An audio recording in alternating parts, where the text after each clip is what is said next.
नमस्कार दोस्तों। धरती पर अनेकों सार्वभौमिक सत्य हैं, जैसे कि सूर्य पूर्व से उदय होता है और पश्चिम में अस्त होता है।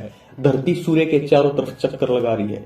इन्हीं अनेकों सार्वभौमिक सत्यों में से एक सत्य ये भी है कि हर मनुष्य जीवन की शुरुआत एक माँ से जन्म लेकर होती है और मृत्यु के बाद आत्मा इस पंच भौतिक शरीर को छोड़कर इस लोक से चली जाती है। फिर इस पंच भौतिक शरीर का 4 दाग के द्वारा अंतिम संस्कार कर दिया जाता है।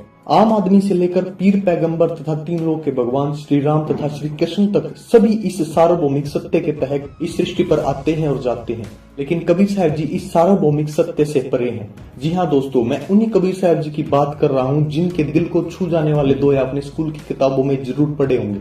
कबीर साहब जी की रचनाओं का संग्रह कबीर सागर में इस बात का प्रमाण है कि कबीर साहब जी इस लोक पर शह शरीर आते हैं और शह शरीर ही इस लोक से चले जाते हैं। इसीलिए यथार्थ कबीर पंथी संत रामपाल जी महाराज के द्वारा कबीर जयंती के बजाय कबीर प्रकट दिवस मनाया जाता है और इस साल कबीर पुण्यतिथि के बजाय कबीर निर्वाण दिवस मनाया जा रहा है। और इसी निर्वाण दिवस के उपलक्ष्य में पूरे भारत में जगह जगह पर विशाल भंडारे किए जा रहे हैं। उस विशाल भंडारे में आप सह परिवार सादर आमंत्रित हैं। हरियाणा के सुप्रसिद्ध संत गरीबदास जी महाराज की रचना अमर ग्रंथ में लिखा है, गरीब जिंदा जोगी जगत गुरु मालिक मुर्शिद पीर, धून दीन झगड़ा मड़ा पाया नहीं शरीर। यानी कि जब कबीर साहब जी के शरीर को लेकर हिंदू और मुसलमान आपस में लड़ रहे थे तो कबीर साहब जी ने ऊपर से आकाशवाणी की थी कि उठाकर देख लो पर्दा, उसके अंदर नहीं है मुर्दा। कबीर साहब जी के शरीर के जगह सुगंधित फूल मिले थे।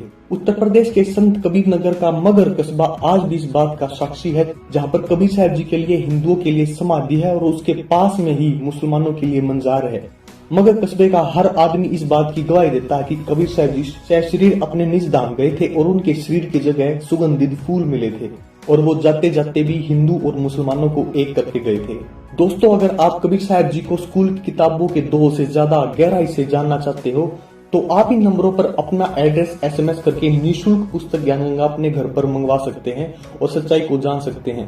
अगर दोस्तों आपके पास बैठकर पढ़ने का समय नहीं है तो यही ज्ञान गंगा पुस्तक YouTube पर ऑडियो में भी अवेलेबल है। वहां पर आप जब चाहें जहां चाहें सुन सकते हैं और इस सच्चाई को जान सकते हैं। इसके साथ ही मैं आप सबसे एक बार फिर से गुजारिश करूंगा कि कबीर निर्वाण दिवस के उपलक्ष्य में हो रहे भंडारे में आप जरूर से जरूर पहुंचे। धन्यवाद।